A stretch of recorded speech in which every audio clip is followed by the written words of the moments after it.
시집, 에세이, 인문학 모두 제외하였습니다. 위로받고 싶어서 이 영상 보는 거 아니잖아요. 안녕하세요, 아로제입니다. 상담을 하다 보면 많은 분들이 책을 추천해달라고 합니다. 멘탈을 관리하거나 사람의 마음을 돌리고 싶거나 이별의 아픔을 딛고 성장을 하거나. 하지만 제가 이 일을 하면서 정말 많은 책들을 보았는데 여러분의 입맛에 딱 맞는 그런 책은 찾아볼 수가 없더라고요. 수많은 심리학, 뇌과학 책들을 보면서 그나마 지금 당장 여러분에게 도움이 될 만한 책 3가지를 골라보았습니다. 선정 기준은 매우 단순합니다. 얼마나 쉽고 얼마나 도움이 되느냐. 사람은 이별하면 사고력이 떨어지기 때문에 복잡하거나 어려운 내용을 거부하게 되거든요. 실제로 이 책들은 제가 구매하자마자 너무 재밌어서 하루 만에 읽은 책들이니까 부담 없이 읽기 좋을 거라고 생각을 합니다.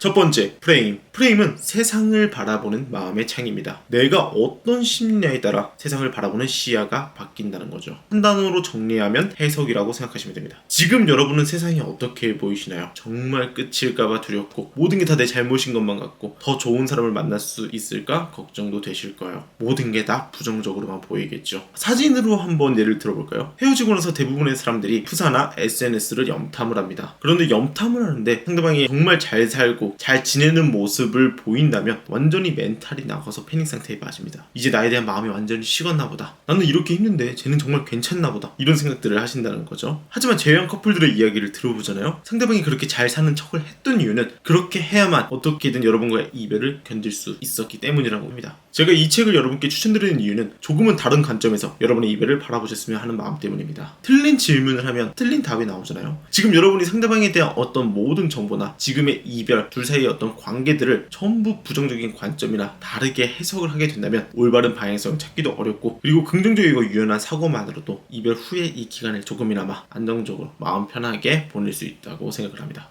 두 번째, 당신의 뇌는 최적화를 원한다. 앞선 책들에 비하면 굉장히 어렵게 느껴질 수도 있다고 생각을 해요. 책 뒤편을 보잖아요. 7가지 신경물질에 대한 내용이 적혀 있는데 그걸 보기만 해도 뭔가 복잡해 보이고 책을 읽기가 싫어지는 기분이 들 수도 있어요. 하지만 내용만큼은 굉장히 단순하고 간결합니다. 감정이라는 건요, 신경물질이나 호르몬의 변화가 있을 때 우리 몸이 느끼는 기분을 의미합니다. 즉, 우리 감정의 근원을 알게 된다면 조금 더 현명하게 감정을 다스릴 수 있다는 뜻이겠죠. 예를 들어서 정신과에서 처방하는 우울증 약은요, 행복 호르몬인 세로토닌의 재흡수를 억제시키는 작용을 합니다. 그렇다면 반대로 여러분이 세로토닌 수치를 높일 수 있다면 지금보다 훨씬 더 여유있고 행복한 기분을 느낄 수 있다는 거겠죠. 헤어지고 많은 분들이 어떤 걸 보내면요, 혈액형이나 MBTI, 애착 유형을 토대로 이 사람의 심리가 어떨지 제외가 가능할지 판단을 해봅니다. 하지만 신경물질과 호르몬은 어떻죠? 우리 모두가 다 갖고 있잖아요. 그러다 보니까 이 작용을 토대로 조금 더 여러분의 이별을 이론적으로 바라볼 수 있다는 거겠죠. 이 책을 읽다 보면 지금 내가 연애에 대한 도파민 금단 증상으로 재회를 원하는구나. 상대방은 나와의 다툼으로 그동안 많이 스트레스가 증가하여서 이별로 회피를 한 거구나. 그렇다면 스트레스는 언제쯤에 줄어드는 걸까? 이런 고민을 할 수 있게 됩니다. 이 책을 보면 이 호르몬들을 어떤 식으로 관리를 해야 되는지 아주 쉽게 설명이 되어 있다 보니까 꼭 참고하셔서 그대로 한 번쯤은 따라해 보시는 것도 도움이 될 거라 생각을 합니다.